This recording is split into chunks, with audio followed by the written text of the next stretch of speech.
L'événement a été annoncé. Il a finalement eu lieu. La réunion en mode virtuel des gouverneurs africains du groupe de la Banque mondiale et du Fonds monétaire international a mobilisé du beau monde autour d'une thématique centrale.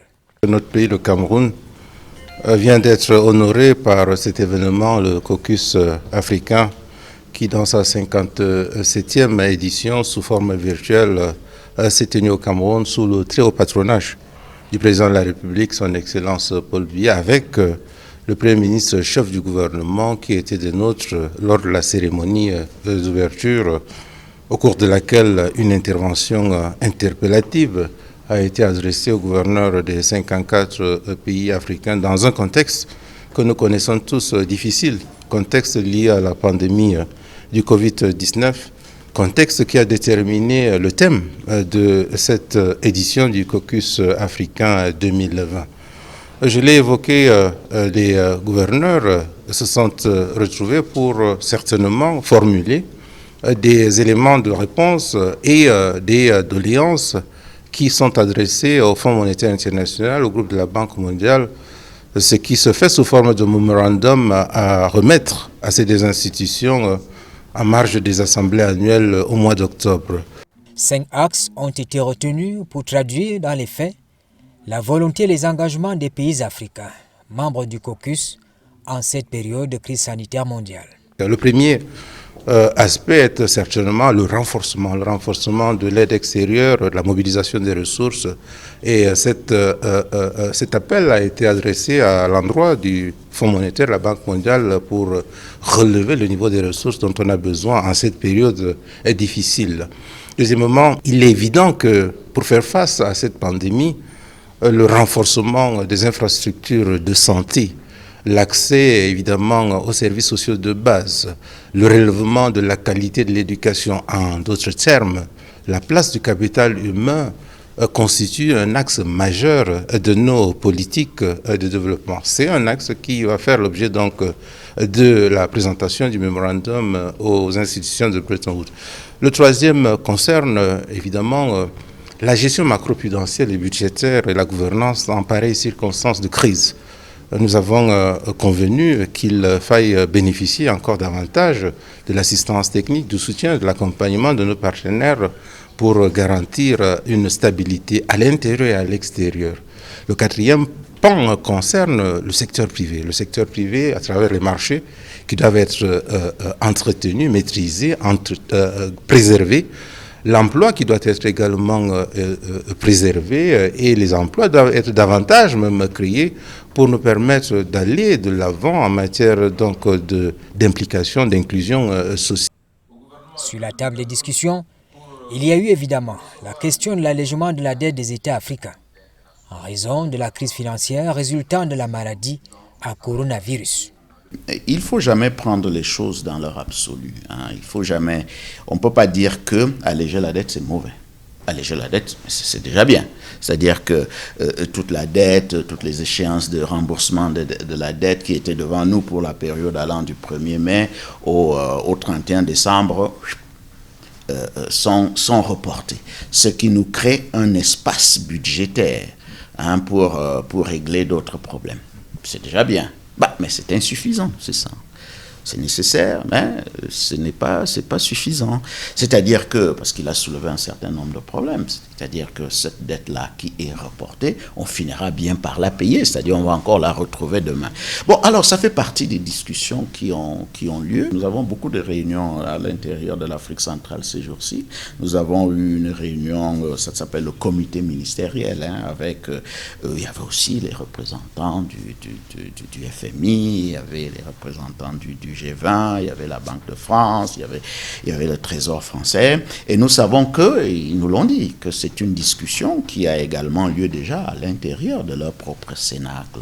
À savoir que est-ce qu'on s'arrête à ce qu'on a fait, ce qui est déjà bien. Moi, personne ne peut vous dire qu'on est mécontent de voir qu'on nous a allégé la dette, mais nous espérons qu'ils comprendront effectivement qu'il faut peut-être aller beaucoup plus loin. Est-ce qu'il faut alléger davantage? Est-ce qu'il faut annuler? Bon, évidemment, si vous me demandez, je vais dire qu'il faut annuler, mais ce n'est pas un décret que moi je prends pour dire on annule. Donc c'est une discussion que nous devons faire avec eux. Le plus important étant, vous savez, La chose la plus importante, je crois, c'est que lorsque nous discutons avec ces partenaires, il faut toujours leur démontrer que nous ne demandons pas des choses pour que demain on reparte dans l'indiscipline. Parce que c'est même pour ça aussi que certaines des solutions qui nous sont proposées sont toujours un peu pour nous insuffisantes. Donc il faut peut-être leur démontrer que oui, si vous faites ça, prenez cet engagement et nous aussi nous prenons tel engagement que nous allons faire ceci pour qu'on ne se retrouve pas dans des choses, un endettement inconsidéré et qui n'est pas producteur de richesse, etc.,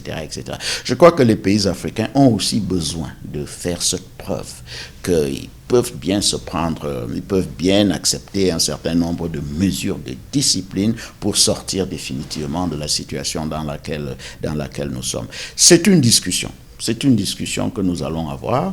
La réunion du caucus avait essentiellement pour but de préparer donc notre mémorandum, c'est-à-dire que le papier, parce que généralement quand on arrive, on leur présente et on leur laisse ce document et après ils réagissent, ils étudient, ils réagissent pour nous dire ce qu'ils pensent des propositions que les pays africains ont faites. La 57e session du caucus africain a aussi évoqué la question de la représentation des pays africains au sein des institutions de Bretton Woods. Les pays africains sont représentés dans diverses sphères de ces institutions et nous saluons les développements récents qui ont donné lieu à la désignation d'un second vice-président pour l'Afrique centrale et l'Afrique occidentale, la nomination au niveau du Fonds monétaire international du directeur général adjoint, Mme Antoinette Saillé, autant de choses qui font que nous soyons dans une dynamique qui permettra sans aucun doute à nos pays de poursuivre non seulement leur riposte face à la pandémie, mais de se structurer pour que dans le futur, à travers des transformations structurelles économiques, à travers l'avènement du numérique, à travers bien entendu la promotion du genre, la femme, les jeunes, à travers la création d'entreprises, le soutien du secteur privé, que nous puissions retrouver le sentier de la croissance, une croissance durable, une croissance forte. En cette période du Covid-19, l'augmentation du capital humain est un impératif, un axe majeur des politiques de développement. Il faut le dire, le continent africain va rencontrer d'énormes difficultés. C'est la toute première fois en 2020, après près de 25 années de croissance positive, que l'Afrique subsaharienne va connaître une récession. C'est donc dire l'ampleur des conséquences économiques et sociales de la pandémie qui, Dieu merci, au regard des résultats, au regard des statistiques de l'OMS, au regard des statistiques des pays, nous voulons penser que cette pandémie est maîtrisée.